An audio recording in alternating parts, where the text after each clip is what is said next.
이재용 삼성전자 부회장의 구속 뒤 첫 탄핵 찬반 집회가 오늘 서울 도심에서 열립니다. 탄핵 심판 결정일이 이제 얼마 남지 않은 상황인 만큼 어느 때보다 많은 인원이 참석해서 새 대결을 펼칠 것으로 보입니다. 김수형 기자입니다. 이재용 삼성전자 부회장의 구속 뒤 처음 열리는 탄핵 찬반 집회. 헌법재판소의 다음 달 초 탄핵 심판 선고 가능성이 커져 오늘 집회엔 전보다 많은 탄핵 찬반 지지자들이 참가해 새 대결을 펼칠 것이라는 관측입니다. 촛불 집회를 여는 박근혜 정권 퇴진 비상국민행동은 오늘 오후 4시 30분 광화문 광장에서 범국민 행동의 날 집회를 엽니다. 박근혜 대통령에게 뇌물을 제공했다는 것이 이 부회장의 혐의인 만큼 박 대통령의 뇌물수수 혐의 역시 짙어졌다는 주된 메시지를 줄 예정입니다. 특히 특검 수사기간을 연장하고 청와대 압수수색과 박 대통령의 대면 조사가 철저히 이뤄져야 한다고 강하게 주장할 전망입니다. 이 부회장의 구속으로 특검 수사가 박 대통령을 정조준하면서 위기감이 커진 친박 보수단체들도 동력을 총집결합니다. 대통령 탄핵 기각을 위한 국민총궐기 운동본부는 오후 2시 덕수궁 대안문 앞에서 탄핵 반대 태극기 집회를 엽니다. 이들은 특검의 인권 유린과 촛불의 종북선동 등을 주장하며 탄핵 무효와 특검 해체를 주장할 예정입니다. MBN 뉴스 김수영입니다. 이재용 삼성전자 부회장에 대한 1차 구속영장 청구 당시에는 구속영장을 기각했던 법원이 이번엔 구속을 전격적으로 결정했습니다.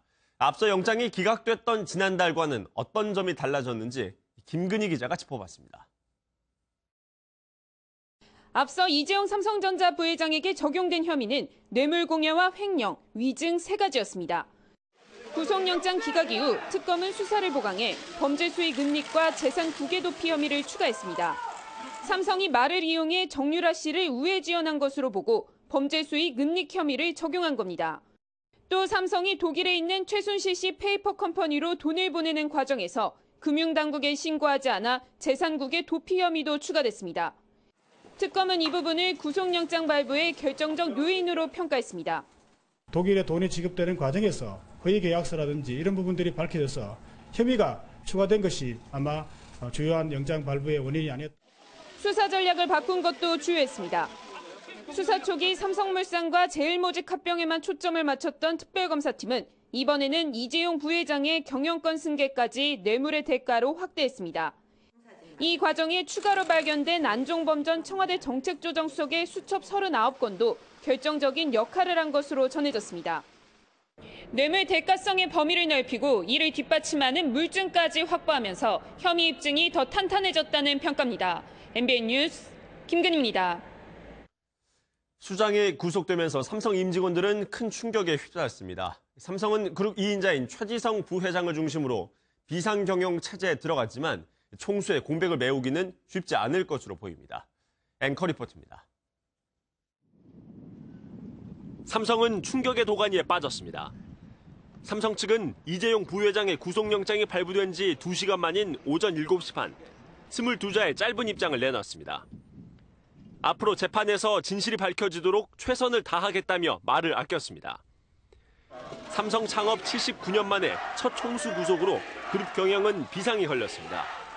삼성은 그룹 2인자인 최지성 부회장을 중심으로 각 계열사 전문 경영인의 역할과 책임을 강화해 그룹을 이끌 것으로 보입니다. 따라서 미래전략실 해체가 미뤄지고 그룹 컨트롤 타워 역할을 상당 기간 하게 됩니다. 상당수 중장기 과제를 비롯해 그룹 지배구조 개편 보류 등 경영 공백도 불가피할 것으로 보입니다. 이에 따라 경제에 미칠 파장을 우려하는 목소리도 높습니다. 삼성의 경영 공백으로 인해 불확실성 확대와 국제 신인도가 하락되는 것은 가뜩이나 어려운 우리 경제에 큰 부담으로 작용할 것으로 우려됩니다. 삼성은 향후 수사와 재판 과정에서도 대통령의 강요와 압박에 의해서 어쩔 수 없이 최순실 측을 지원했던 것이고 어떠한 특혜도 없었다는 주장을 계속해서 펼칠 것으로 보입니다. MBN 뉴스 서남부입니다. 이제 관심은 대통령 대면 조사입니다. 이 부회장의 구속으로 대통령 대면 조사 가능성에 힘이 실리고 있는데요. 청와대 역시 특검 조사에 대비하고 있는 것으로 알려졌습니다. 전정인 기자입니다. 지난 9일 대면 조사가 무산된 이후 특검팀과 청와대 측은 최근 다시 일정 조율에 나섰습니다. 아직 구체적인 일정이 정해지지는 않았지만 이재용 부회장이 구속되면서 대통령 대면조사 성사에도 탄력이 붙을 전망입니다. 이 부회장이 뇌물을 건넨 혐의로 구속된 상황에서 뇌물 수수자로 지목된 박 대통령이 조사를 거부할 명분이 약해졌기 때문입니다. 청와대 측 역시 당혹감 속에 일단 특검 조사에 대비하는 모습입니다. 청와대 측은 조사가 진행되면 성실하게 임해 의혹이 없도록 할 것이라면서도 뇌물죄가 성립할 수 없다는 점을 분명히 했습니다. 이 부회장이 구속된 상황에서 조사를 거부하면 의혹이 더 커질 수 있는 만큼 청와대가 일단 조사를 받아들이고 혐의를 적극적으로 반박하는 전략을 택할 수 있다는 분석입니다. 특검 안팎에서는 이르면 이번 주말이나 다음 주 초에 대면 조사가 진행될 수 있다는 전망도 나오고 있습니다. 답보 상태에 빠졌던 대통령 대면 조사가 이재용 부회장의 구속으로 실제 성사될 수 있을지 관심이 쏠리고 있습니다. MBN 뉴스 전정인입니다.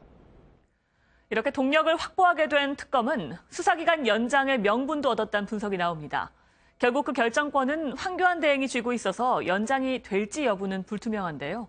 다른 기업들은 기간이 연장될까 마음을 졸이고 있습니다. 조성진 기자입니다. 특검은 이재용 부회장의 구속으로 수사기한을 3월 말까지 한 달 연장해야 한다는 명분을 얻게 됐습니다. 하지만 황교안 대통령 권한대행이 특검의 수사기한 연장을 승인할지는 여전히 불투명합니다. 무엇보다 다음 달 초 만약 박 대통령이 탄핵될 경우 민간인 신분으로 특검의 수사를 받을 수 있다는 점은 황 권한대행에는 큰 부담입니다. 결국 특검은 1차 수사 종료에 맞춰 최대한 모든 수사를 마무리한다는 방침입니다. 이재용 부회장의 구속 기간은 10일, 한 차례 연장해 20일까지 구속 수사를 할 수 있지만 특검은 10일 안에 기소할 수도 있다고 밝혔습니다. 수사기한 만료 고려해서 미진한 추가 수사를 보완해서 그 수사기간 내에 기소할 예정입니다. 만약 특검 수사기간이 다음 달 말까지 연장되면 특검은 SK와 롯데 등 다른 대기업 수사에 시간을 벌 수도 있습니다.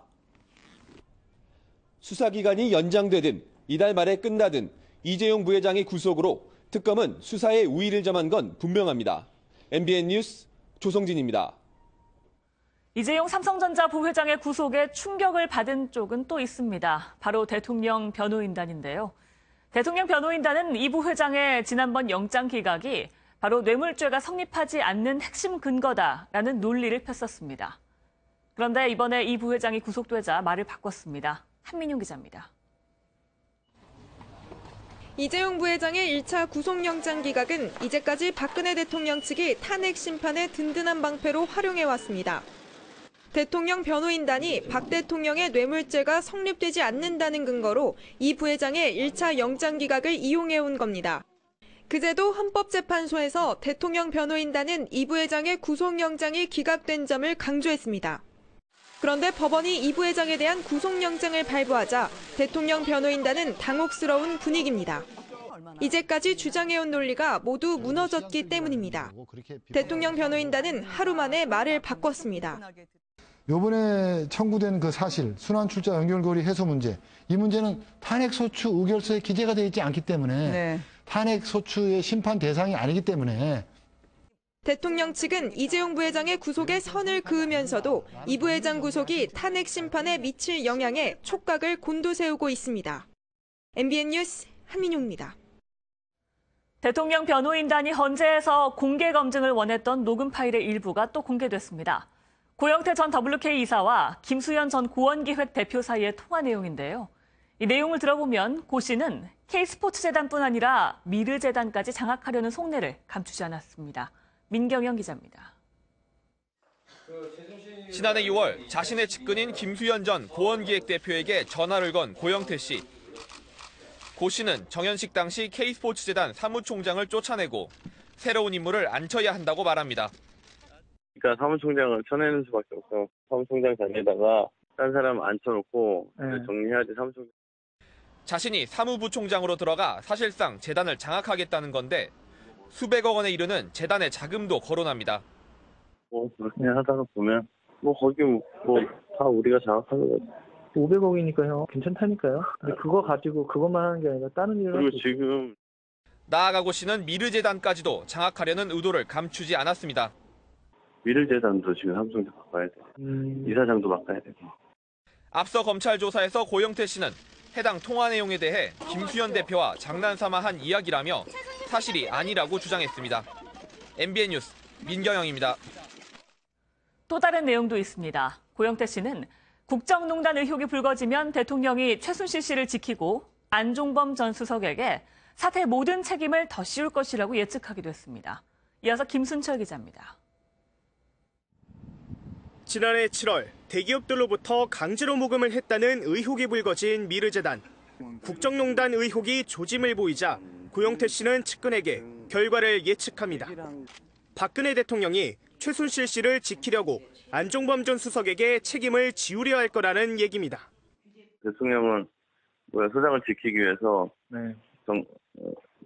정책 수석을 책임지고 날아가는 걸로 끝낼 거야 아마. 내 그림은 그래. 이를 위해 박 대통령이 최 씨를 해외로 빼돌릴 수도 있을 것이라고 내다봤습니다. 수장은 잠깐 나가 있으라 하고 여기서 내가 다 했다고 책임지고 물러나겠다 하고 다 끝내버릴 거거든. 네네. 탄핵 심판 종반으로 치달으면서 이른바 고영태 녹취록이 변수로 떠올랐지만 특검은 주요 수사 대상은 아니라고 선을 그었습니다. 특수본에서 이미 다 조사가 된 것으로 알고 있고 그와 관련해서 구체적으로 특별한 혐의가 논의되거나 그런 바가 없었기 때문에 고영태 씨의 예측과 달리 최순실 씨는 물론 최 씨를 보호하려 한 대통령 역시 이번 사태의 공범이 될 처지에 놓였습니다. MBN 뉴스 김순철입니다. 북한 김정남 살해 사건과 관련해 말레이시아 경찰이 현지 시각으로 17일 밤 쿠알라룸푸르에서 북한 여권을 소지한 47살 남성을 체포했다고 교도통신이 현지 중국어 신문 중국보를 인용해 보도했습니다. 교도통신은 붙잡힌 남성이 이번 사건 용의자로 체포된 여성 2명에게 범행을 시킨 것으로 파악된 남성 4명 가운데 1명으로 보인다고 보도했습니다. 말레이시아 경찰은 현재 체포한 남성을 상대로 이번 사건에서 무슨 역할을 했는지를 조사하는 한편 달아난 다른 남성들의 행방을 쫓는 데 주력하는 것으로 전해졌습니다. 강철 주 말레이시아 북한 대사가 한밤중에 나타나서 돌발 회견을 가졌습니다. 강 대사는 말레이시아 경찰의 부검 결과를 절대로 받아들일 수 없다며 강한 거부 의사를 밝혔습니다. 박통일 기자입니다. 김정남의 시신이 안치된 쿠알라룸푸르 종합병원 앞. 강철 주 말레이시아 북한 대사가 나타난 건 자정이 다 됐을 무렵입니다. 검은색 고급 승용차에서 내린 강 대사는 김정남에 대한 말레이시아 경찰의 부검에 노골적인 불만을 나타냈습니다. 부검 결과를 절대로 받아들일 수 없다며 즉각적인 시신 인도를 요구했습니다. Raising the issue which has nothing to do with the clarification of the cause of death. 강 대사의 기자회견은 경찰의 부검 결과 발표를 앞두고 갑작스럽게 이루어졌습니다. 사인이 독살로 밝혀지고 그 배후로 북한이 지목되는 것에 대한 선제적 대응으로 풀이됩니다.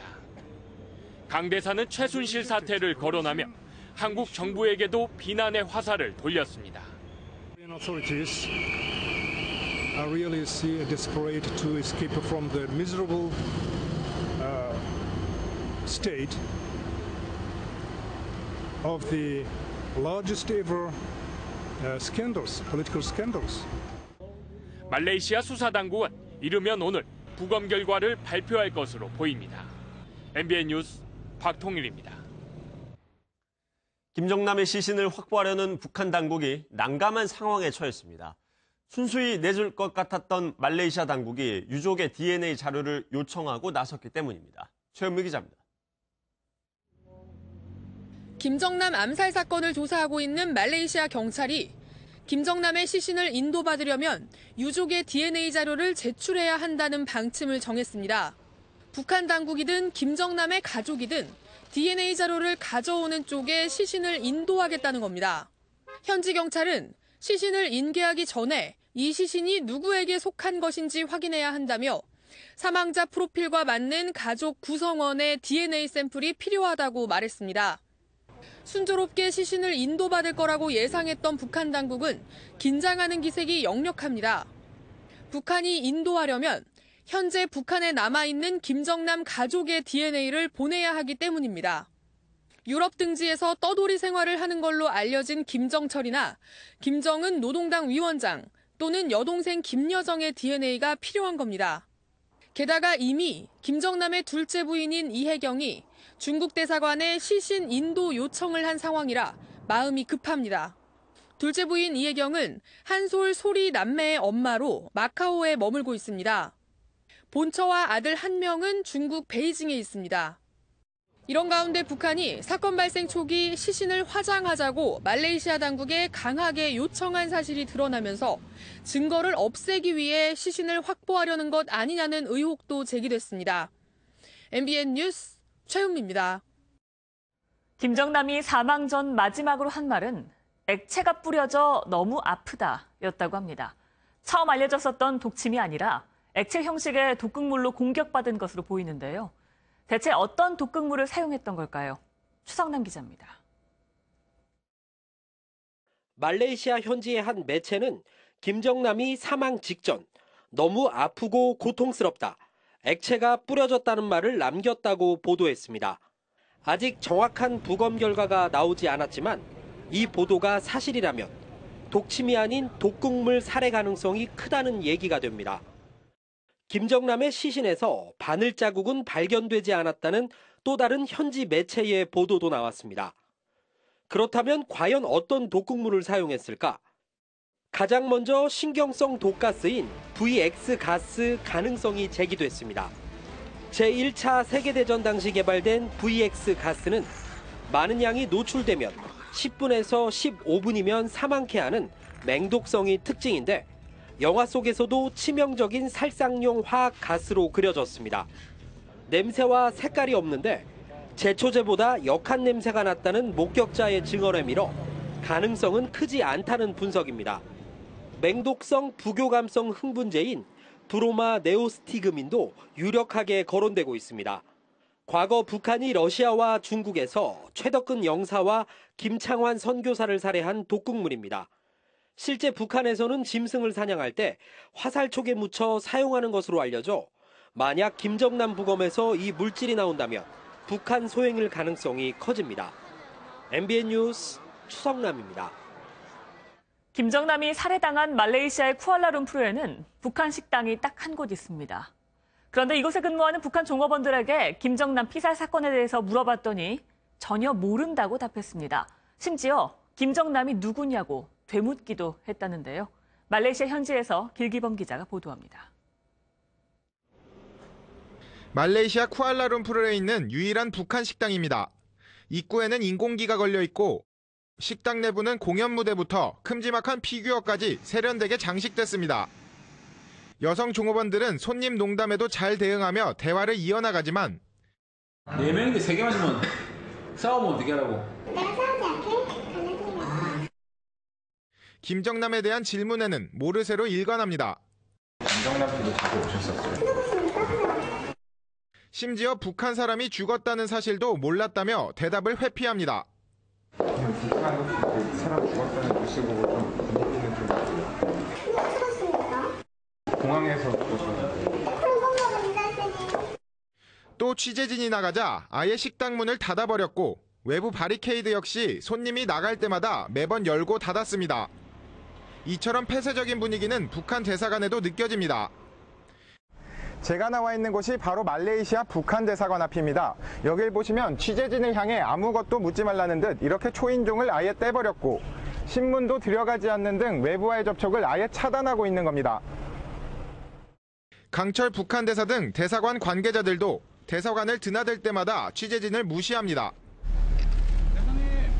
대사님, 한마디만 해주십시오. DNA 제출 요구 등 김정남 시신 인도 절차가 예상보다 지체되면서 더욱더 접촉을 피하는 모습입니다. 말레이시아 쿠알라룸푸르에서 MBN 뉴스 길기범입니다. 김정남이 피살을 당하게 된 경위를 놓고는 여러 추측이 무성한데요. 이 가운데 김정남이 가명으로 운영하던 SNS 페이스북이 독이 됐을 거란 이야기가 나옵니다. 그가 자유롭게 올린 사진들로 동선을 알 수 있었기 때문입니다. 김은미 기자입니다. 최근 개장한 마카오의 5성급 호텔인 윈 앞에서 찍은 김정남의 사진. 그리고 카지노 호텔 오리엔탈과 각종 고층 빌딩을 외경으로 찍은 또 다른 사진. 모두 자신의 페이스북에 올린 겁니다.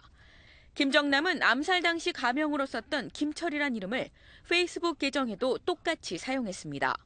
사진도 모든 사람들이 볼 수 있는 전체 공개 게시물로 자신의 사진을 올렸습니다. 외신들은 그의 페이스북 활동이 결국 암살로 이어지는 독이 됐을 것이라고 보고 있습니다.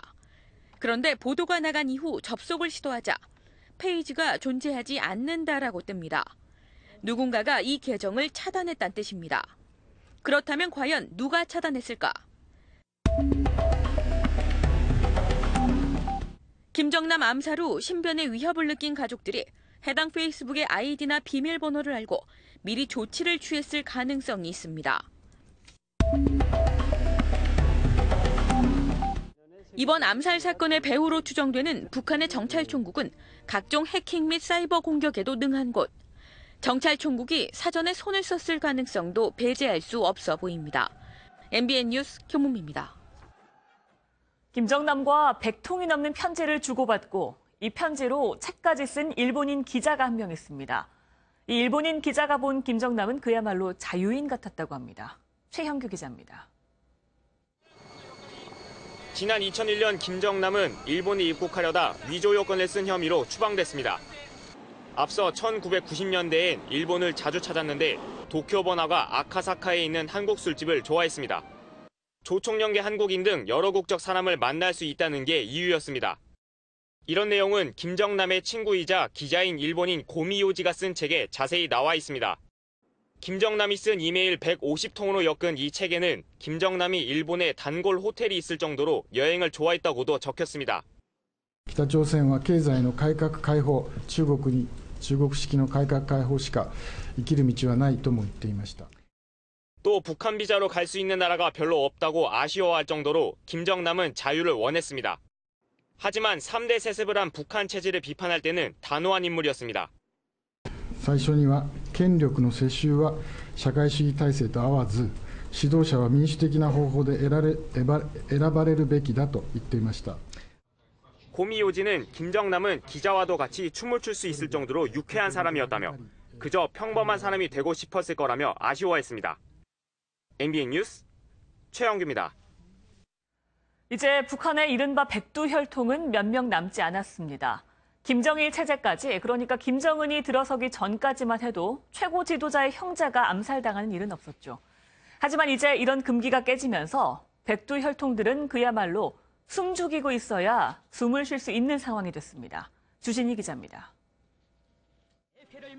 북한 백두혈통의 시작인 김일성의 살아있는 자녀는 현재 김경희와 김평일, 장성택의 부인이었던 김경희는 현재 신병 치료를 겸해 은둔하고 있는 것으로 알려지고, 동생 김평일은 체코 대사직을 맡고 있는데 외국을 떠돈 지가 벌써 30년이 넘었습니다.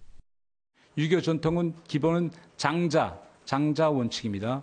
가문 내에서 김정일이가 맏아들이었기 때문에 아무리 김성애가 자기 아들 김평일을 안치자고 해도 김정일이 후계자로 낙점되자 승계를 위협하는 김평일은 스스로 외국으로 나가 바짝 엎드려 말을 아끼며 살기 시작합니다.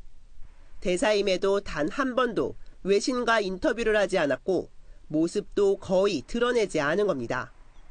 반면 백두혈통 3대는 김정남부터 김정은의 배다른 누이, 김설송, 김춘송 자매와 친형 김정철, 여동생 김여정까지 모두 6명. 장남인 김정남은 활발한 인터뷰와 공개 활동으로 결국 피살됐고, 김설송은 현재 구금됐다는 소문이 돌고 있습니다.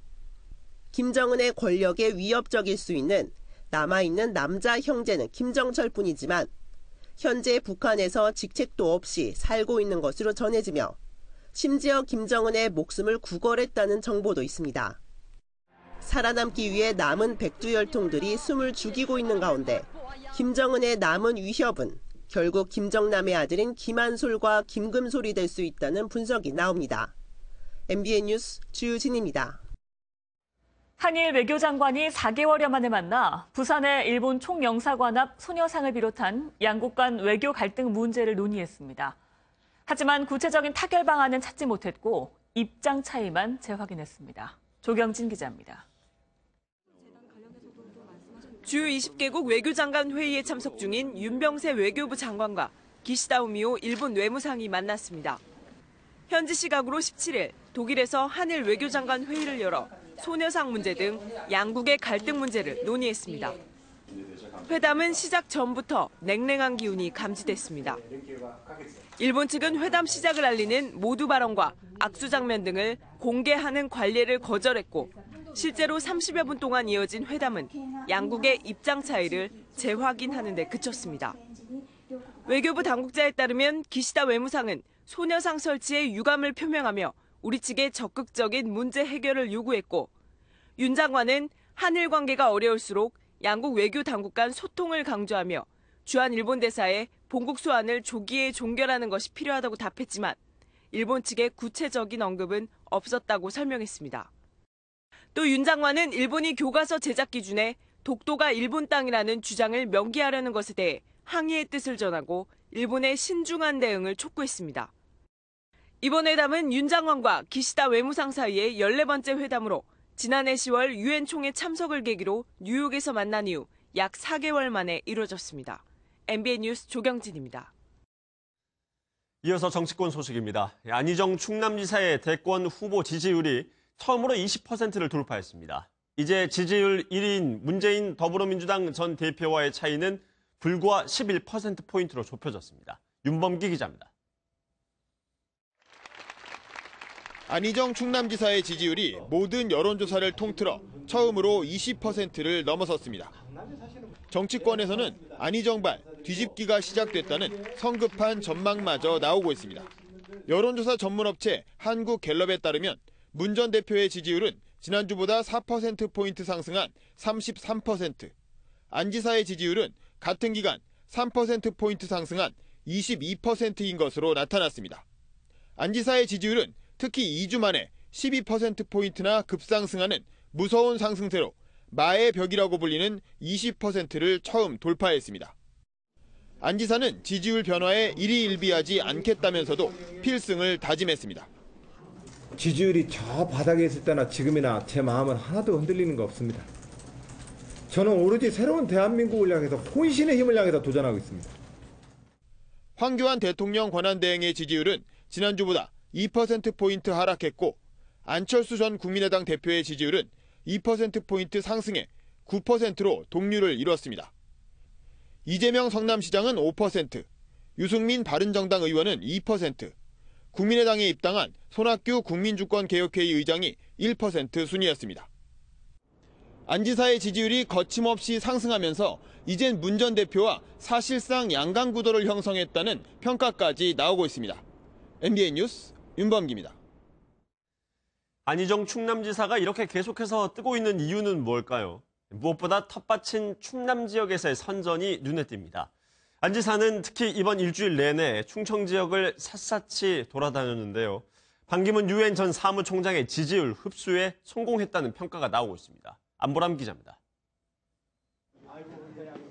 안희정 충청남도지사가 충청 대망론의 불씨를 살리려고 옆집 충북을 찾았습니다. 많은 고향 어르신들과 선배님들 응원해 주셨으면 합니다. 충청 대망론 그 이상을 뛰어넘어 대한민국의 대망론이 될 것이다. 실제 충청에서의 지지율 1위는 안 지사의 전체 지지율 상승으로 연결됩니다. 이번 주 안 지사의 충청권 지지율은 34%입니다. 지난 1월 둘째 주엔 12%에 불과했던 지지율이 반기문 유엔 전 사무총장 불출마 선언 이후 빠르게 올라 처음으로 문 전 대표를 앞질렀습니다. 50대 이상 유권자들의 지지도 뜨겁습니다. 문 전 대표가 답보 상태를 보이는 사이 한 자릿대였던 안 지사 지지율은 20% 후반으로 올랐습니다. 이런 지지세는 호남의 표심에도 긍정적인 영향을 미치며 더불어민주당 경선판을 흔들 조짐을 보이고 있습니다. 누가 더 정권 교체 그 이상의 가치를 해낼 수 있을지를 이제 비교하겠다라고 이제부터 보시는 중에 안희정에 대해서 눈을 뜨기 시작하시고. 다만 2030층에서의 절대적인 열세는 문재인이라는 벽을 넘기 위한 숙제로 남습니다. MBN 뉴스 안보라입니다. 더불어민주당 경선 자체가 본선이란 말이 나올 정도로 흥행 예감이 들어서일까요? 경선 승패를 좌우하는 선거인단 모집 방식에 유독 관심이 쏠리고 있습니다.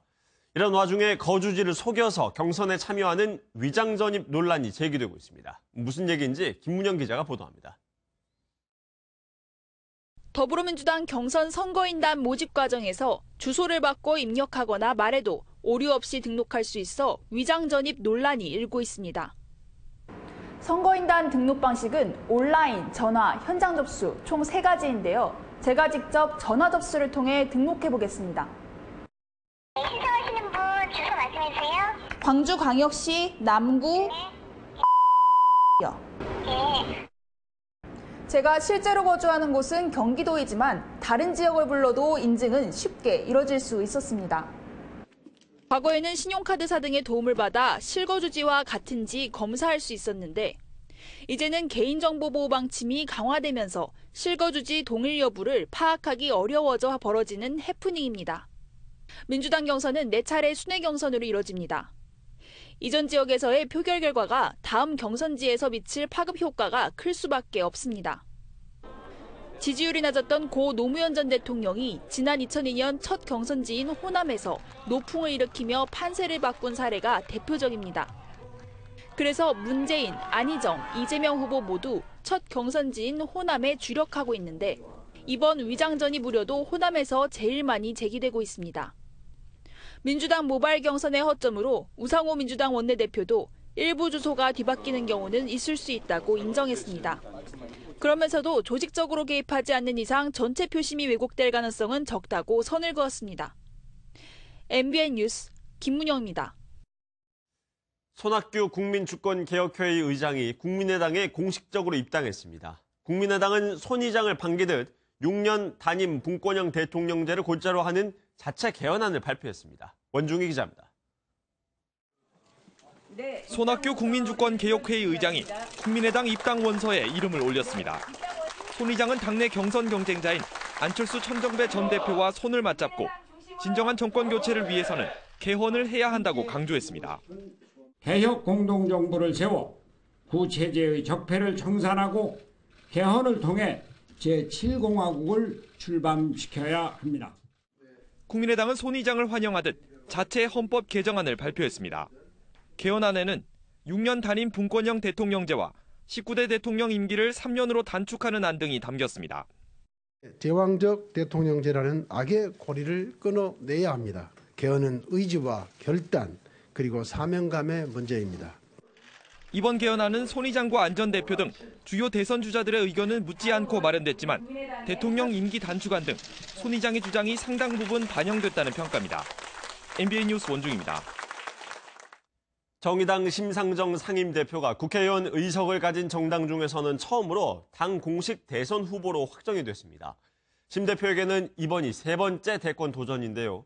60년 동안 묵은 기득권 정치를 청산하겠다고 다짐했습니다. 이도성 기자입니다.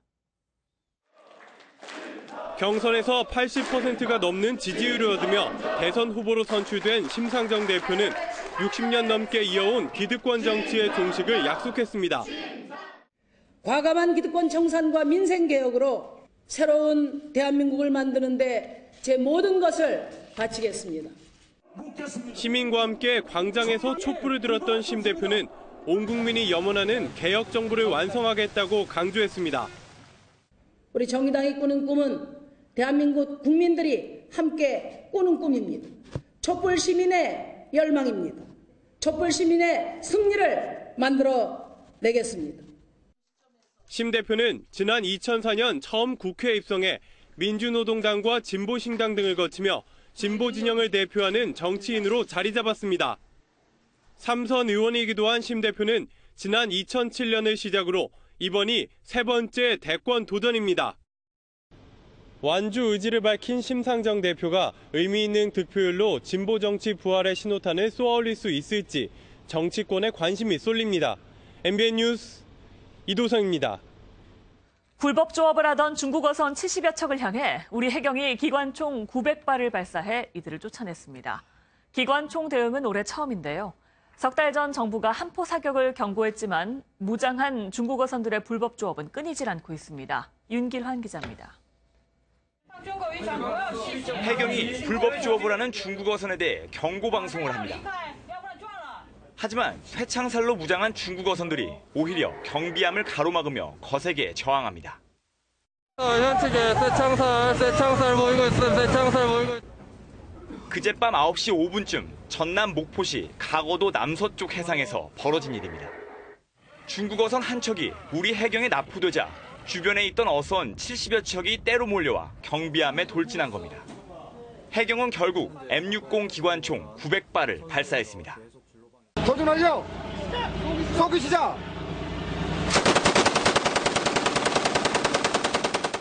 무기를 사용하자 중국 어선들은 저항을 멈추고 도주했고 해경은 즉시 중국 측에 이런 사실을 통보하고 조치를 요청했습니다. 우리 해역에서 불법 행위를 감행하는 외국 어선들에 대해 어떠한 경우라도 물러서지 않고 강력히 대처해 나갈. 지난해 11월 국민안전처가 불법 조업 중국 어선에 대한 무기 사용 매뉴얼을 발표한 뒤 실제 이루어진 무기 사용 사례는 모두 20차례, 3,005발. 강력한 대응에도 무장한 중국 어선의 불법 조업은 여전히 끊이지 않고 있습니다. MBN 뉴스 윤기란입니다. 김정남 피살 사건과 관련한 방금 들어온 소식 전해드리겠습니다.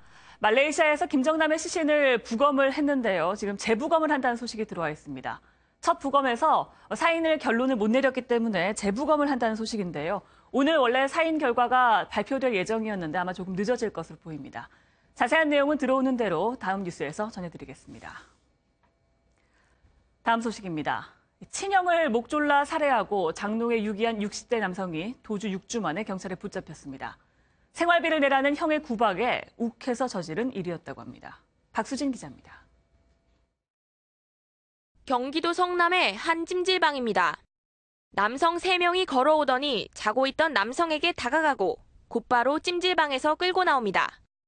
친형을 살해하고 잠적했던 60대 김모 씨가 도주 6주 만에 경찰에 검거됐습니다. 이혼 후 2달간 친형과 함께 살던 김 씨는 지난달 5일 말다툼 끝에 형을 목 졸라 살해한 뒤 장롱 속에 유기하고 도주했습니다.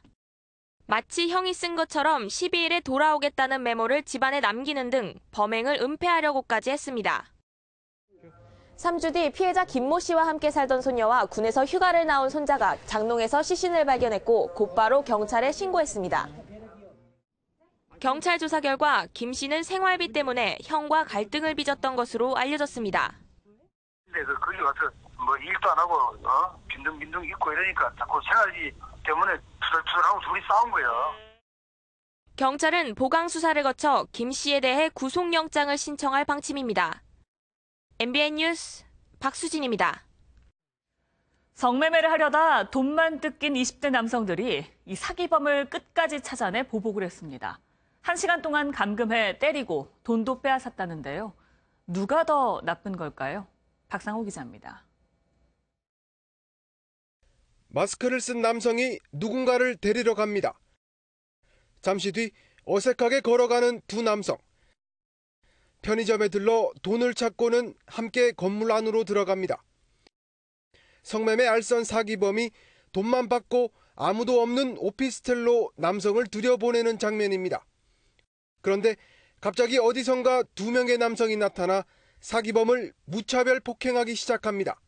알고 보니 일주일 전 똑같은 식으로 당한 남성들이 사기범을 찾아내려고 친구를 성매수남으로 위장한 겁니다. 그 일주일 동안 돈 준대하고 그걸 막 배채를 뒤져가지고 얼굴 안 팔린 1페이지가 접근해가지고 붙들고. 이곳에서 성매매 사기범을 납치한 이들은 1시간 동안 차에 태워 끌고 다니며 폭행하고 휴대전화와 돈까지 빼앗았습니다. 사기범 20살 장모 씨는 집을 알려주고 돈을 돌려주겠다는 약속을 하고서야 겨우 풀려났습니다. 경찰에 붙잡힌 27살 박모 씨 등 3명은 특수강도 혐의로 입건됐고 억울하다며 사기범을 맞고소하기로 했습니다. 결국 양쪽 다 법적 처벌을 받게 될 처지입니다. MBN 뉴스 박상호입니다. 중국에 있는 보이스피싱 콜센터에서 상담원으로 일했던 조직원들이 경찰에 붙잡혔습니다. 붙잡힌 이들 대부분은 경제 상황이 어려운 20대였습니다. 김현 기자입니다. 원룸 안으로 경찰이 들이닥칩니다. 20대 남성은 별다른 저항 없이 순순히 체포에 응합니다. 이 남성을 비롯한 조직원 11명은 2013년부터 2년 동안 중국 칭다오에 있는 보이스피싱 콜센터에서 상담원으로 일했습니다.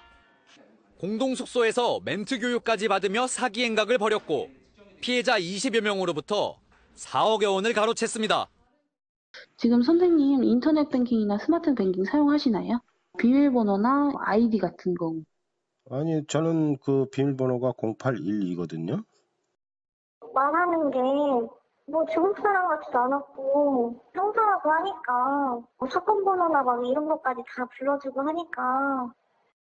보안을 유지하기 위해 지인들을 위해서만 조직원을 모집했고 고수익을 보장한다며 경제적으로 어려운 20대들을 유혹했습니다.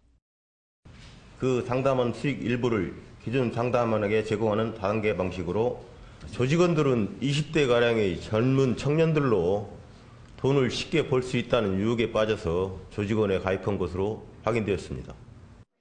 이들은 보이스피싱 조직의 협박과 폭행이 이어지자 한국으로 돌아왔다가 추적에 나선 경찰에 붙잡혔습니다. 경찰은 보이스피싱 총책 검거를 위해 중국 공안과 공조수사에 나서겠다고 밝혔습니다. MBN 뉴스 김현입니다. 자신이 찜질방 절도범이라는 사실을 잊은 채 다른 일로 경찰을 찾아간 남성이 경찰서 안에서 붙잡혔습니다. 친구가 사기를 당하자 그 민원을 해결해 주려고 경찰을 찾았다는데요. 호랑이 굴에 제 발로 들어간 꼴이 됐습니다. 강진우 기자입니다. 빨간색 점퍼를 입은 35살 이모 씨가 사기를 당한 친구의 민원 상담을 위해 경찰서 지구대로 들어옵니다. 순간 지구대 안에는 말하지 않아도 알 수 있는 경찰의 촉이 발동합니다. 며칠 전 훔친 카드로 편의점에서 담배를 산 절도 용의자와 이 씨의 인상이 비슷한 겁니다. 경찰관들이 스마트폰으로 절도 수배자의 얼굴을 확인하고 한 경찰관이 지구대 문을 닫자 다른 직원들이 이 씨를 둘러쌉니다. 도주로를 잃은 절도범은 호랑이 굴에 들어왔다는 사실을 깨달았지만 때늦은 후에였습니다. 좀 더 구체적으로 일일이 특징점을 대조했습니다. 눈매라든지 강대뼈, 헤어스타일 거의 비슷했습니다. 일치되는 걸 확신하고. 혐의를 완강히 부인하던 이 씨는 경찰관의 순발력에 범행 사실을 결국 털어놨습니다. 피해자와의 영상통화를 통해 이 씨가 절도범이라는 걸 확인받은 겁니다. 며칠 동안 찾아다녔는데 없구나 하고 생각하고 낙담하고 그랬었는데 경찰관님께서 그렇게 찾아주시니까 되게 후련하고 좋았죠. 호랑이 굴에 제 발로 들어온 강큰 절도범은 결국 쇠고랑을 차게 됐습니다. MBN 뉴스 강진우입니다. 네, 한 주간 있었던 최순실 관련 특검 소식과 또 정치권 소식 알아보겠습니다. 네, 세 분 모셨습니다. 황장수 미래경영연구소 소장, 김성환 시사평론가, 김남국 변호사 함께합니다. 안녕하세요. 안녕하세요. 어서 오십시오.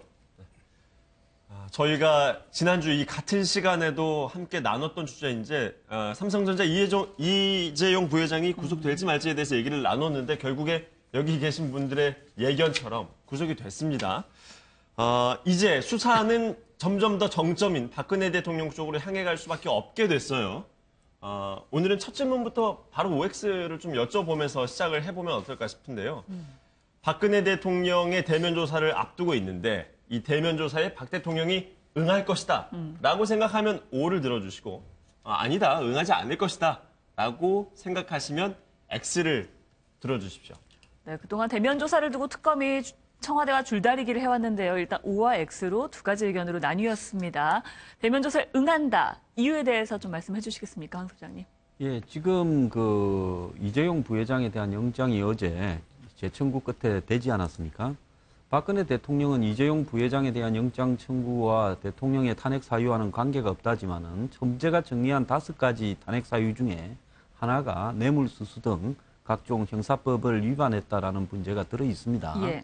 그렇기 때문에 그 뇌물수수의 일종의 이 수수자로 대통령이 지목되고 있는 상황에서 조사에 응하지 않는다면 아마 이 부분이 헌재의 판결에 영향을 미칠 가능성이 매우 큽니다.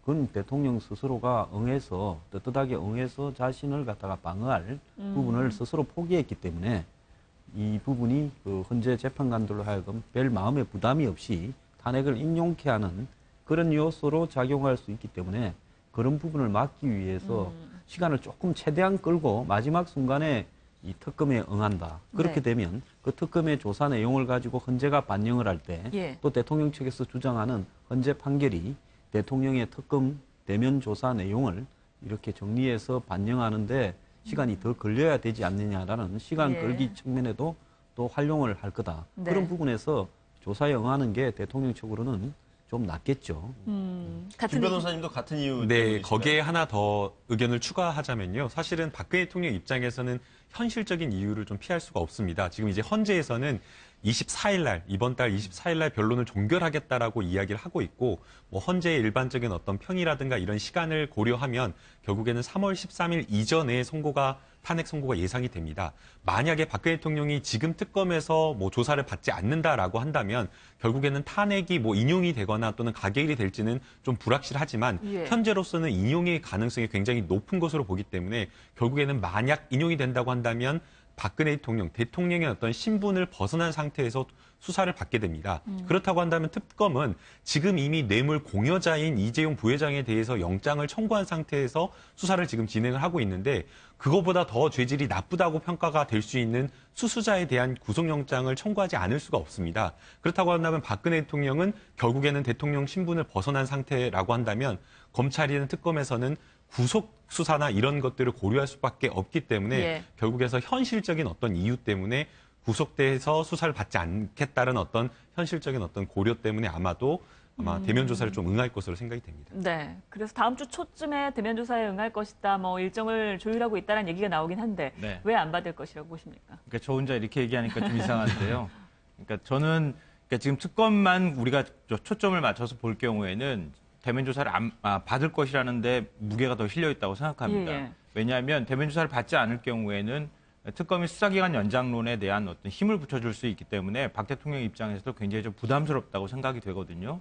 그래서 박 대통령 측 대리인단은 박 대통령을 이른바 이제 설득을 하고 있을 거라고 저는 생각해요, 개인적으로. 근데 헌재까지 시야를 조금 넓히면은 조금 계산이 달라진다 이렇게 생각하는데요. 박 대통령 입장에서 지금 특검 대면 조사하고 헌재 이 출석 문제 두 가지를 놓고 저울질을 하면 더 급한 게 헌재에 나가는 거 아닐까 저는 그렇게 생각해요. 그러니까 헌재와 물론 특검의 그 수사가 같이 이제 맞물려 돌아가는 건 사실이지만 박 대통령이 마지막 최후의 수단으로 만약에 검토를 하거나 꺼낼 수 있는 카드는 특검의 대면 조사가 아니라 헌재 출석 카드일 것이다. 저는 그렇게 생각하거든요. 그렇기 때문에 헌재 출석하는데도 특검 대면 조사까지 받을 이유는 별로 없을 것 같다.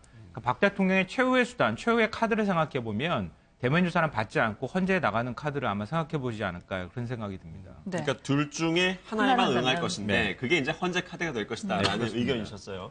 그런데 앞서 두 분 의견처럼 특검 대면 조사에 응하게 된다면 이게 앞으로 있을 탄핵 일정에도 영향을 미칠 것으로 보십니까? 어떻게 보세요, 김 교수님? 그러기에는 좀 어려울 것 같습니다. 지금 이정미 재판관의 어떤 발언이나 이런 것들 보면 소송지휘권을 굉장히 적극적으로 행사한 걸 볼 수가 있습니다. 이번에 이제 가장 최근에 영입된 이동욱 변호사가 사실상 24일 날 최종 변론기일을 정하는 것은 좀 어려운 거 아니냐. 23일 날 뭐 최후 변론을 이제 쟁점을 정리하는 준비서면을 제출한 다음에 바로 그 다음날 이렇게 변론을 종결하는 건 좀 너무 무리다라고 이야기한 것에 대해서 이정미 재판관이 매우 단호하게 이 준비서면을 제출하라고 한 날짜가 이미 9일이다라고 이야기를 했습니다. 거기에 또 더해서 지금까지 어떤 정리된 어떤 쟁점보다 새로운 어떤 내용이 추가될 가능성이 없기 때문에 24일 날 최후 변론이 충분히 가능하다라고 하면서 그 의견을 딱 잘라 거절을 했습니다.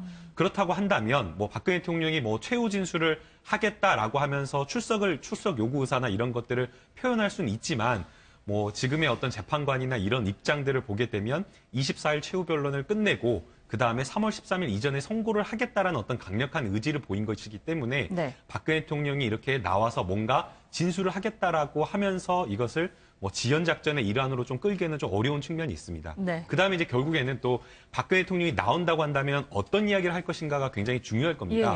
근데 이 부분과도 또 사실은 재판부와 또 박근혜 대통령의 변호인 측의 의견이 좀 충돌을 하고 있습니다. 변호인 측에서는 박근혜 대통령이 최후 진술을 하는 것이기 때문에 본인이 하고 싶은 말만 하고 뭐 국회 측이라든가 아니면 재판관의 질문을 받지 않겠다라고 이야기를 하고 있는 겁니다. 그런데 이제 형사소송법 규정이나 이런 것을 보게 되면 증인이 뭔가 이렇게 피청구인 측에서 나와서 이야기를 할 때에 증인 신문을 가름해서 이야기를 할 수 있다라고 하고 있기 때문에 사실상 재판관이 또 언제든지 자유롭게 물어볼 수 있다라고 이야기를 하고 있습니다. 네. 그리고 또 거기에 더해서 이제 재판관이 또 이야기를 하는 것은 중요한 것은 아니 본인이 하고 싶은 이야기만 일방적으로 주장만 하고 그냥 그대로 가버린다라고 한다면 그건 너무나 바람직하지 않은 것은 물론이고 그냥 그렇게 일방적인 주장만 하고 구체적인 어떤 소명이나 해명을 하지 않는다라고 한다면 본인이 한 어떤 진술이나 이런 것도 신빙성이라든가 주장의 힘이 굉장히 떨어진다 뭐 이렇게 주장을 하고 있기 때문에 네. 아마도 박근혜 대통령 입장에서는 소송 지연의 어떤 목적으로만 여기에 출석하기에는 굉장히 좀 부담이 따를 것으로 생각이 됩니다. 네, 헌재에서 박 대통령이 최종 변론에 출석을 하면 직접 신문을 할 것이라고 얘기를 하면서도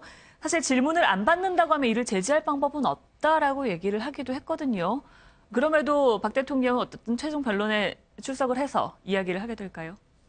제가 봤을 때 그렇게 하는 것이 본인에게는 매우 유리하다라고 생각을 할 겁니다. 예. 왜냐하면 헌재가 설사 인용 판결을 낸다 하더라도 박 대통령 입장에서는 헌재 인용 판결에 대한 하자를 정치적인 어떤 결정이었다. 예. 충분히 자신의 변론권을 갖다 보장을 안 해줬다. 그리고 그 박 대통령의 반론에 대해서 그걸 헌재가 심도 있게 다루고 그러면서 이렇게 시간을 충분히 주지 않고 마치 최종적으로 헌재 판결을 내는 기간을 설정해놓고 네네. 그 사이에 박 대통령의 반론을 제대로 반영하지 않은 채 결론을 냈다. 이런 이야기를 해서 자신이 정치적인 피해자로 이렇게 만들어가는 부분이 필요할 겁니다. 정치적으로요. 그렇기 때문에 박 대통령 입장에서는 최대한 늦게 나갈 건데 헌재가 그런 부분에 대비를 했어요. 박 대통령이 만약에 헌재에서 반론을 하려고 한다면 며칠까지가 시간 데드라인이다. 이런 이야기를 제가 볼 때 곧 하지 않겠나 하고 봅니다. 네. 그래요. 아마 이 대면 조사를 응하지 않을지는 이제 곧 결론이 나올 것 같은데 특검에서 지금 남은 시간 동안에 뭐 대면 조사 정도는 충분히 할 수 있겠습니다만 네. 그 이후에 또 남은 여러 가지 수사들이 있지 않습니까? 이런 것들을 위해서 수사 연장이 필요하다라는 여론이 있고 또 아니다, 필요치 않다, 해봤자 실익이 없을 것이다 이렇게 생각하시는 분들도 적지는 않은 것 같아요. 여기 계신 분들의 생각도 또 궁금한데요. 이번에도 OX로 한번 표시를 해볼까요? 특검이 수사 기간 연장한다 아니면 결국에 하지 못하게 될 것이다. 자, 한다, 연장한다 그러면 O로 네. 연장하지 못한다라고 생각하시면 X로 표시를 부탁드리겠습니다. 네, 필요성 여부를 떠나서 연장 자체가 된다 안 된다에서 OX로 한번 해보겠습니다. 일단 수사기간 연장 신청서를 황대행에게 제출한 상태고요. 국회에서도 움직임이 있긴 한데 모두 다 연장이 안 된다는 얘기를 해주셨네요. 예, 지금 일단 황교안 대행은 예. 본인이 박 대통령에 의해서 총리로 임명되고 또 지금 본인이 박 대통령 지지자들에 의해서 대선 후보로서 여권에서는 그래도 지지율이 가장 높게 나오고 있지 않습니까? 그래서 이 사실의 어떤 필요성 여부를 떠나서요. 지금까지 황 대행이 취해온 포지션을 보면 특검 연장을 안 할 겁니다. 네. 그러면서 박 대통령과의 어떤 이 의리라고 해야 되나요? 이런 부분을 지키려고 할 거다. 그렇다면 국회에서 이 부분을 갖다가 표결을 하면 간단한 거 아니냐. 과반수 이상. 예. 흔히들 그렇게 생각하는데요. 네. 국회 선진화법 문제가 있습니다. 그래서 이 최소한의 계류 기간이 필요하고요. 그러지 않으려면 이걸 갖다 신속 처리 법안이라고 해서 패스트 트랙을 적용을 해야 되는데 네. 그런 부분에도 이 시간이 많이 걸리기 때문에 이 아마 특검이 끝나버린 상황에서 법이 나중에 통과되어서 다시 재개되면 몰라도 네. 연속성을 가지고 되기는 쉽지 않은 상황이다. 아. 그러면 이제 이 국회의장이 직권 상정을 해야 되는 예. 문제가 발생하는데 이 부분을 직권 상정하는 과정이 아마 자유한국당 의원들이나 이런 사람들의 가장 강력한 저항을 받을 가능성이 매우 높다. 그래서 야당이 조금 이해가 안 가는 게요. 특검이 그렇게 필요하다고 했으면 이런 부분들을 일찌감치부터 이 대비를 해서 이 국회에서 특검법을 개정해서 지금 법안 상정은 야당 중에 한 의원이 오래전에 올려놨어요. 그럼 이 부분을 갖다가 시간이 충분할 때 논의해야 될 건데 이것도 좀 야당의 전략이 아닌가라는 생각이 들어요. 특검을 갖다가 거부했다라고 하면서 이 가는 부분에. 그래서 야당도 정말로 특검을 연장할 의사가 있었는지 저는 좀 의문입니다. 네. 예, 저도 뭐 비슷한 생각인데요. 저는 황교안 권한대행이 박근혜 대통령하고 운명 공동체라고 생각합니다. 그동안에 이제 법무부 장관을 거쳐서 지금 총리 자리까지 올라오고 물론 이제 그 과정에서 이 뭐 총리가 교체되고 유임시까지 열려고 했다가 이제 뭐 끝나는 그 우야무야 되는 이런 이제 해프닝도 있었지만 그래도 역시 박근혜 대통령의 어떤 그 굉장히 많은 신뢰를 받았던 사람 중에 한 명이었거든요.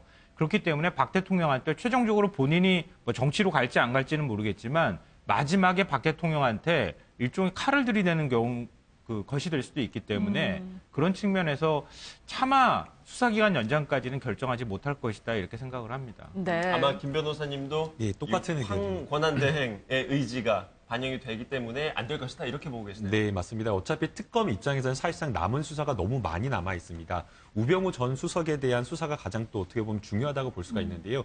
우리가 저희가 좀 너무 오래돼서 기억이 다 잊었지만 팔짱 낀 우병우라고 해서 사실상 그게 이제 검찰 수사나 이런 것들을 촉발시키는 굉장히 큰 계기가 됐는데 우병우 전 수석에 대한 수사가 전혀 되어 있지 않습니다.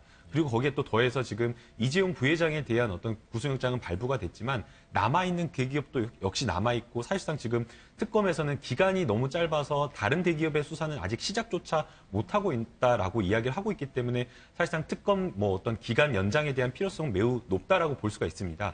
그럼에도 불구하고 지금 이거를 결정할 수 있는 것은 황권한 대행인데 황권한 대행 입장에서는 사실상 아까 이제 말씀해 주신 대로 사실상 박근혜 대통령이 실제 칼을 들이대는 거고 그게 그냥 실제 칼을 들이대는 것에서 넘어서서 3월 13일 이전에 선고가 된다라고 한다면 박근혜 대통령은 그냥 일반 사인 입장에서 정말 가장 강력하다라고 하는 특검의 어떤 수사를 받아야 되는 어떤 그런 상황을 초래할 수 있기 때문에 아마도 황교안 권한대행 입장에서는 본인을 지지하고 있는 어떤 지지 세력이라든가 이런 것들을 고려해서는 아마 특검 수사를 여론이 어떻다 하든지 아마 연장을 하진 않을 것 같습니다. 제가 볼 때는 특검도 수사기간 연장이 안 될 것을 대비하고 지금 수사 일정들을 잡아나가는 거라고 생각합니다. 그러니까 이재용 부회장 구속이 거의 정점이고 거기다 마지막으로 하나를 덧붙이자면 우병우 전 민정수석까지 하는 게 특검이 해야 될 마지막 역할이라고 보는 것 같고요. 물론 수사기간 연장이 될 수 있다고 하면은 나머지 대기업 총수들을 수사한다거나 여러 가지로 이제 수사 갈래를 뻗어나갈 수는 있겠지만 우병우 전 민정수석까지 수사를 하고 만약에 구속영장을 청구를 한다고 한다면 박근혜 대통령 그다음에 김기춘 전 비서실장 우병우 전 민정수석까지 이어지는 뭔가 이제 국정농단에 있어서 그 직권 남용이라든가 이런 부분에 최종적인 어떤 그림을 완성할 수 있다고 하는 점까지 생각을 하고 있는 것 같고요. 여기서 이제 황교안 권한대행의 논리가 어떻게 나올 것인가가 굉장히 관심인데 제가 볼 때는 일단 핵심적인 수사는 그러니까 특검법에 규정되어 있는 핵심적인 수사는 다 어느 정도 한 것 아니겠느냐. 그 나머지 수사 같은 경우에는 검찰로 가서 검찰이 나머지 수사를 해도 충분하지 않겠느냐. 이런 논리를 들고 나오지 않을까 이렇게 생각됩니다. 방금 평론가님께서 말씀해 주셨다시피 이 수사의 큰 두 갈래 중에서 이 한 갈래, 그러니까 뇌물 부분에서는 사실 박근혜 대통령이 정점인데 지금 아직 그 조사도 안 받았고 구속이 안 돼 있지 않습니까? 그게 하나의 관심 사항이고 또 한 갈래는 이제 블랙리스트 수사에서 뻗어진 거 아니겠습니까? 줄줄이 다 구속됐는데 마지막 또 정점. 우병우 전 수석이 잠시 후에 아마 한 10여 분 후쯤이면은 오늘 특검에서 조사가 있을 것으로 보이는데 우전 수석, 줄줄이 앞선 인물들은 다 구속이 됐는데 과연 철옹성 같은 우전 수석도 구속이 될 수 있을지 법조인이신 김 변호사님 어떻게 예상하세요? 네, 이번에 법원의 어떤 영장 발부 행태나 이런 것을 보게 되면 굉장히 좀 엄격하게 심사를 하는 것 같습니다. 국민의 어떤 여론이나 이런 것들이 굉장히 뜨겁다라는 점은 인식을 하고 사안 자체가 국정 논란의 핵심 부분이기 때문에 굉장히 중요하게 평가하고 있는 건 사실이지만 그럼에도 불구하고 법원에서는 영장 발부나 이런 것들을 심사를 할 때에 증거가 있는지 그리고 이 범죄의 상당성을 입증하는 데에 어떤 직접적인 진술이 있는지 여부를 조금 보고 판단을 하는 것 같습니다. 그래서 결국에는 우병우 수석이 구속되느냐 여부도 우병우 수석의 어떤 범죄 혐의의 어떤 상당성을 입증할 만한 어떤 객관적인 증거가 있는지 그리고 관련자들의 어떤 구체적인 진술이 있는지 여부 가지고 판단할 것으로 생각이 되는데 지금까지 나온 어떤 관련자들의 어떤 진술이나 이런 것들을 보게 되면 아마도 우병우 전 수석에 대한 구속영장도 청구가 되고 법원에 의해서 발부가 될 것으로 좀 예상을 하고 있습니다. 지금 화면에 나오는 모습이 지금 특검 사무실 앞에 지금 이 시각 현재 모습인데요. 우병우 전 수석의 지금 소환에 앞서서 피의자 신분으로 소환이 됩니다.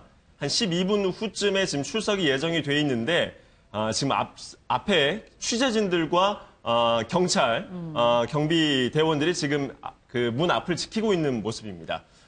평론가님께서는 어떻게 보세요? 우 전 수석의 수사. 앞으로 며칠 남지 않았는데 네. 1차로만 연장 기간이 되지 않고 끝난다고 하면요. 수사의 성과가 있을까요? 저는 특검이 이것도 또한 칼을 벼렸다고 이렇게 생각을 네. 합니다. 그러니까 마지막 정점을 찍을 수사가 바로 우병우 전 민정수석이라고 하는 것을 알고 있었을 거라고 생각되고요. 그 그림에 맞춰서 지금까지 준비를 한 것으로 보입니다. 지금 이규철 특검보가 밝힌 내용을 보면 거기에 힌트가 숨어 있는데요. 그러니까 특검법이 정한 수사 대상 외에도 네. 새로 인지된 혐의도 많다 이렇게 얘기를 네. 했거든요. 그러니까 이런 부분에 대해서 특검이 나름대로 그동안에 이제 관련자들을 소환 조사하고 구속된 사람들을 조사하는 과정에서 우병우 전 민정수석이 어떻게 직권남용을 했는지 또 블랙리스트와 관련해서 만약 개입한 혐의가 있다면 어떻게 개입했는지 그리고 문체부 직원들 찍어내기 문제라든가 공정위 직원을 바깥으로 밀어낸다거나 이런 문제에 있어서도 어떻게 개입했는지 이런 것들에 대해서 상당히 나름 이제 진술이라든가 정황 증거라고 될 만한 것들을 확보했을 것이다 이렇게 보고요. 네. 그렇기 때문에 저는 구속영장까지 청구할 거라고 봅니다. 일단 특검은 직권남용과 직무유기 혐의에 대해서 집중적으로 조사를 할 것으로 보입니다. 개인 비리 혐의에 대해서는 좀 검찰에 넘길 거라는 예상이 있던데요. 그런데 이제 특검이 얼마 전에 보면 그 서화를 중개하는 미술 거래상을 불러서 조사를 했지 않습니까? 네. 또 특검에서 나온 자료 중에 보면 우병우 수석의 계좌에 10억대의 그런 어떤 돈이 있다. 아마 변호사 할 때 신고하지 않은 미신고액을 그렇게 한 거 아니냐 이런 이야기도 나오고 그랬죠. 그렇게 본다면 이런 사실들은 그러면 어떻게 할 거냐. 그럼 왜 미술상을 불러서 조사를 했느냐 이런 문제가 있는데요. 특검이 여러 가지로 고생을 하고 잘한 부분도 있습니다만은 특검이 지금 우병우 수석을 왜 이렇게 늦게 수사하는가에 대해서는 수사의 선후 관계가 매우 뒤바뀐 부분 아니냐. 네. 이번 사태에 있어서 최순실 게이트에 이런 부분들이 지금까지 감추어지고 또 여러 가지 사실이 드러나지 못하도록 이렇게 영향력을 행사하고 직권 남용을 지금 드러난 것만 해도 한번 보십시오. 문화체육관광부의 국과장 6명, 또 외교통상부의 그 자녀 이중 국적인 이렇게 대사들 4명, 그리고 방사청의 관계자 2명, 이런 식으로 이 민정수석실에서 영향력을 행사했다라는 게 지금 드러나지 않았습니까? 네. 이것이 직권 남용의 주요 사례죠. 그리고 또 더 나아가서 김종 차관이라든지 최순실 게이트 관련자에 대한 직무유기, 즉 알고도 수사하지 않은 부분, 또 더 나아가서 이 특별감찰관, 이석수 감찰관실에 대한 영향력 행사, 이것도 직권 남용에 해당될 수 있겠죠. 이런 부분에 대한 의혹들이 차고 넘치는데 이하 여대에서 정유라한테 학점 좀 잘 둔 사람까지 구속을 2명이나 시켰잖아요. 유철균, 이인성요. 그런데 지금에서 이 우병우를 불러서 조사한다. 이 부분은 검찰 파견된 수사관들이, 검사들이, 특검에 파견된 검사와 수사관들이 결국 친정으로 돌아갔을 때 그 우병우 수석이 영향력을 행사하는 데는 검찰에 있는 현직들이 어떤 형태로든 고위직들이 협조를 했을 거 아닙니까? 이런 부분과 관련되는 부분에서 손이 안으로 굽는다, 팔이. 그걸 보여주는 거 아니냐. 이 부분은 특검이 크게 반성해야 될 부분이라 봅니다. 지금 방금 전에 말씀하셨던 것처럼 바로 그 부분 때문에서라도 더 우병우 전 민정수석을 철저하게 수사하고 그리고 구속영장 청구할 거라고 저는 이제 생각을 하는 건데요. 그러니까 결국은 우병우 전 민정수석을 그대로 둔 상태로 수사가 마무리됐을 경우에는 정말 자기 식구 봐주기라는 얘기나 비판들을 받을 수밖에 없을 겁니다. 그런 점에서 더 엄격하게 우병우 전 민정수석 건을 이제 조사를 할 것이다 이렇게 보는데요. 그러니까 지금 우병우 전 민정수석과 관련해서 많이 드러난 부분들은 그러니까 그렇게 중요하다고 볼 수 없는 것들이거든요. 근데 핵심적인 내용을 조금 더 그 직무와 관련해서 들여다보면 굉장히 중요한 범죄를 저질렀다고 해도 과언이 아닌 거죠. 그러니까 최순실, 그러니까 민정수석이면 민정사정 라인을 다 총괄하는 사람인데 최순실 게이트와 관련해서 최순실 국정농단의 사실들을 과연 몰랐겠는가. 이 부분부터 시작되는 거거든요. 알았을 가능성이 굉장히 많은데 그런 부분들에 대해서 눈 감고 지금까지 왔었다는 거 아닙니까? 그러니까 민정수석이 사전에 그 부분을 차단할 수 있는 그런 권한을 충분히 갖고 있었음에도 불구하고 그대로 이 상태까지 이렇게 터질 때까지 방치했다고 하는 점에서도 저는 법리적인 논쟁은 조금 다를 수 있지만 충분히 구속 사유가 된다고 봅니다. 알겠습니다. 지금 저희가 우병우 전 수석에 대한 이야기를 하고 있는데 지금 막 특검 사무실에 등장을 했습니다. 현장 화면 연결해 보겠습니다. 아직도 모르신다는 입장이세요? 네, 모릅니다. 이석수 특별감찰관 내사 방해했다는 의혹에 대해서 한 말씀 부탁드립니다. 들어가서 잠시만 말씀 더 해주시죠. 문체부 인사 개입했다는 부분에 대해서 그런 모든 건 조사 받겠죠.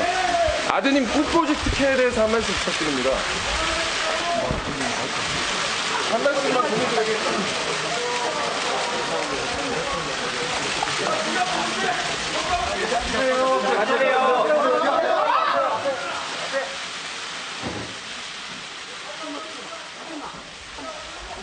네, 역시나 지난번 검찰에 소환됐을 때와 마찬가지의 모습과 비슷한 태도를 보였습니다.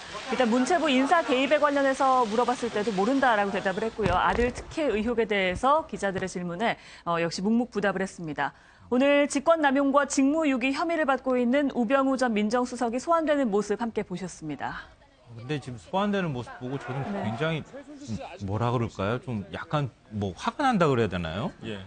지금 특검 조사에 응하기 위해서 지금 소환 조사가 됐는데 마치 이제 건들건들 들어오는 사람처럼 이렇게 얘기하고 너무 무성의하게 이렇게 얘기하는 모습을 보면서 아마 TV를 보시는 많은 분들이 이건 너무한 거 아닌가 이렇게 생각을 하실 것 같아요. 표정으로 봐서는 사실 전혀 반성의 기색이 묻어나는 표정이 아니었어요. 잘못이 없다라는 느낌인 아직 거죠. 살아있네요. 네.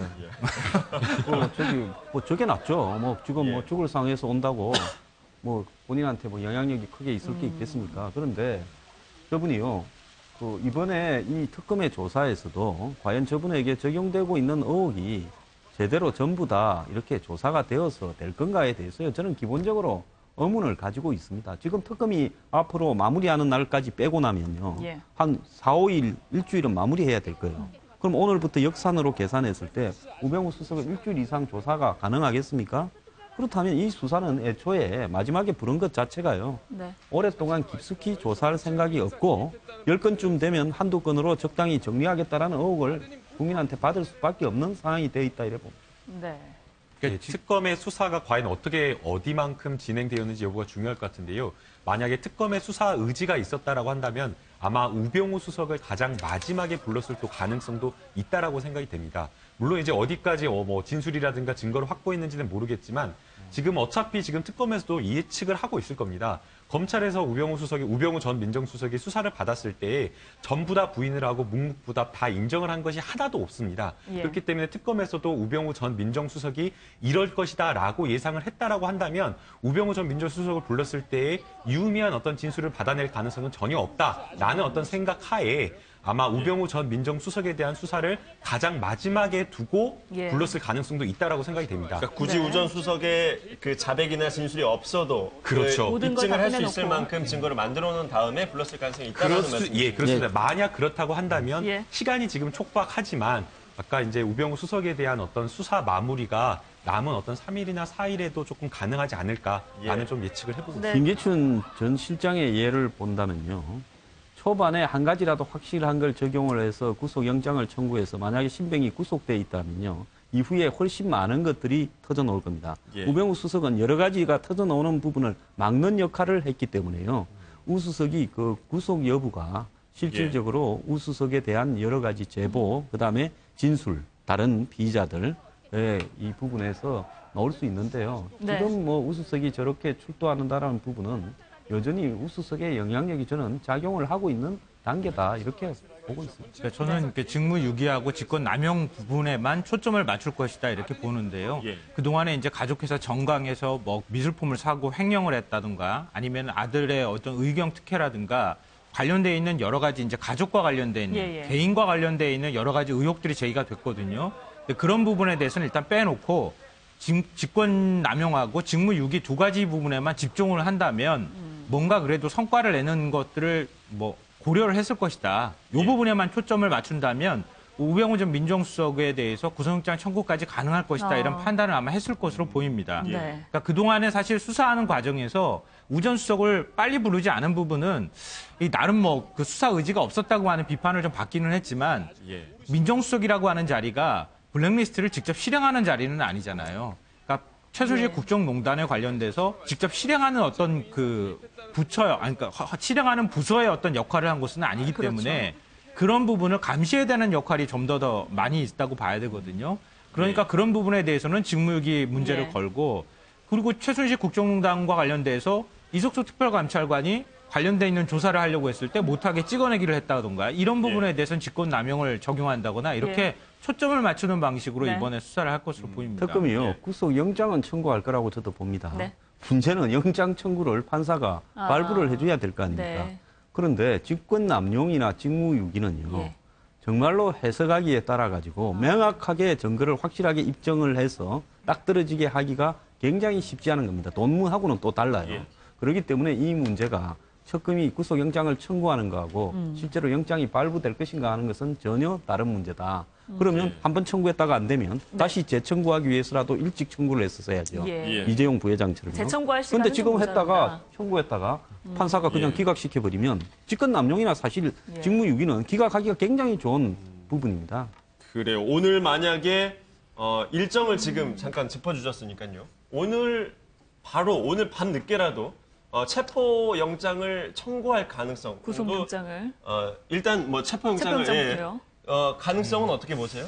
가능성은 매우 낮아 보입니다. 지금까지 어떤 특검의 어떤 조사나 수사 행태를 보게 되면 일단 소환을 한 다음에 증거나 어떤 진술이나 이런 것들을 완벽하게 정리한 상태에서 영장을 청구를 했기 때문에 특검에서 오늘 만약 진짜 뭐 긴급 체포나 이렇게 한다라고 한다면 그건 굉장히 이례적인 것일 것이고요. 아마 그러기에는 좀 어려울 것으로 생각됩니다. 네. 그렇습니다. 그래요. 일단 조금 전에 저희가 현장 연결했을 때 잘 들리지 않았던 그 내용들인데요. 최순실 씨를 아느냐라고 하는 내용에 최순실을 모른다라고 대답을 했다고 저희 취재기자가 전해왔습니다. 그리고 아들 특혜와 관련해서는 충분히 밝혔다라고 얘기를 했어요. 어떤 자신감인지 모르겠는데 최순실을 여전히 모른다라고 계속해서 부인을 하고 있네요. 그러게요. 몰랐다 그러면 직무유기가 되는 것이거든요. 그러니까 그런 논리적 함정에 지금 빠질 위험이 굉장히 많다 이렇게 보는데요. 그러니까 최순실 씨를 안다고 하는 그 순간 지금 모든 자신의 혐의가 다 인정되는 거나 마찬가지 상황이 돼버린 거거든요. 그렇기 때문에 아마 제가 볼 때는 뭐 특검 조사를 받을 때에도 끝까지 모른다고 얘기할 가능성이 굉장히 높다 이렇게 보입니다. 그러니까 우병우 전 민정수석이 빠져나갈 방법은 사실 그거 외에는 별로 없다 이렇게도 볼 수 있거든요. 그러니까 구속영장이 실제로 발부될지 여부하고 일단은 상관없이 특검은 나름 엄격하게 혐의를 적용하려고 노력하지 않을까 싶습니다. 알겠습니다. 뭐 특검 이야기는 또 오후에 또 조사 내용, 또 브리핑 내용이 있으면 다시 전해드리도록 하고요. 네, 정치권 이야기로 좀 넘어가 보겠습니다. 정치권에서 여론조사들이 계속 쏟아지고 있는데요. 좀 의미 있는 내용도 있는 것 같습니다. 일단 안희정 지사의 지지율이 20%를 넘었습니다. 20%의 벽을 과연 넘을 수 있을 것인가에 대한 얘기가 많았는데 결국 넘었습니다. 예, 그래서 그렇게 된 부분에는 지금 보수 후보 중에서 갤럽 조사에 황교안 총리와 유승민 두 사람이 이제 잡혔는데 합쳐서 11%밖에 안 됩니다. 그러니까 보수의 지지에 상당한 부분이 안희정 지사 지지로 나타나고 있는 이런 부분인데요. 조금 더 올라갈 수도 있을 것 같아요. 그런데 이제 이 부분이 야권 후보 둘이서 이제 1, 2등을 약간의 이 색깔 차이가 있는 사람들이 지금 다투고 있는 한마디로 보수 괴멸 현상이 지금 나타나고 있는데요. 그 덕분이다 이렇게 보는데 실제로 저 지지에서는 상당한 허수가 있다라고 봅니다. 실제로 저것이 당내 경선에서 이 투표를 할 수 있는 경선단으로 등록을 해서 얼마나 많은 투표인을 끌어낼 것인가.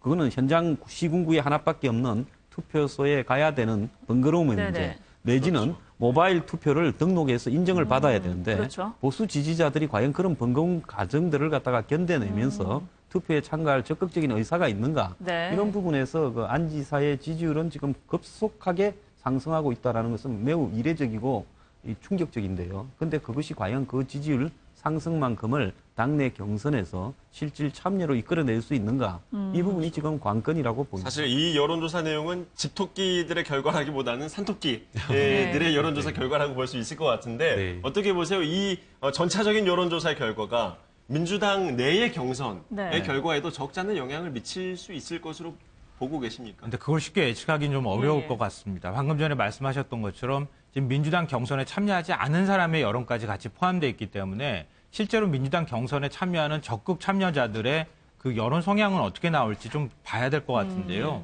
왜냐하면 민주당 지지층의 그 어떤 변화라든가 추이를 이렇게 지켜보면 문재인 전 대표 지지율이 빠지고 안희정 지사의 지지율이 올라가는 현상이 나타난 게 아니라 공고하게 지금 딱 이렇게 정해져 있는 상황이거든요.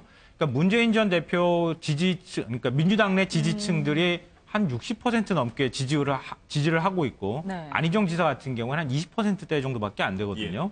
그러니까 그런 면에서는 확실하게 야권 성향을 갖고 있는 사람들의 마음은 아직 움직일 만큼의 안희정 효과가 나타나고 있지는 못하다 이렇게 보고요. 그러니까 그렇지만 전체 국민들로 이렇게 조금 시야를 넓혀서 얘기를 하자면 안희정 효과가 분명히 있는 건 사실이다. 근데 제가 말씀드린 안희정 효과라고 하는 것은 안희정 지사의 지지율이 치고 올라가는 효과라기보다는 전체 국민의 어떤 관심, 대선에 대한 관심을 민주당 쪽으로 끌어모으는 효과를 안희정 지사가 해주고 있다.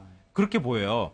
왜냐하면 그러니까 전체 야권에 관한 지지층의 어떤 변화, 변동을 보면은 그 문재인 전 대표의 지지율도 지금 같이 따라 올라가고 있는 현상이 나타나거든요. 그러니까 정상적으로 보면 문재인 전 대표의 지지율이 좀 빠지면서 안 지사의 지지율이 같이 올라간다거나 이렇게 나와줘야 안희정 효과가 있다고 볼 수 있는데 그게 아니라 전체 지지율 변동이 없는 상태에서 안희정 지사가 치고 올라가는 점에서는 주목해볼 필요가 있을 것 같습니다. 정치권 소식은 이후 시간대에 또 나누도록 하겠습니다. 오늘 말씀 고맙습니다. 고맙습니다.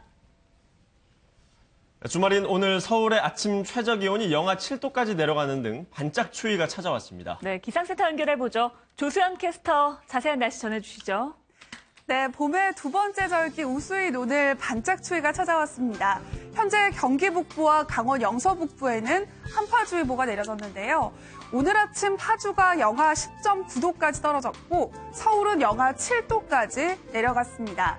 여기에 찬바람까지 불어 몸으로 느끼는 추위는 더 심하니까요. 오늘 외출하실 때 옷차림 따뜻하게 하셔야겠습니다.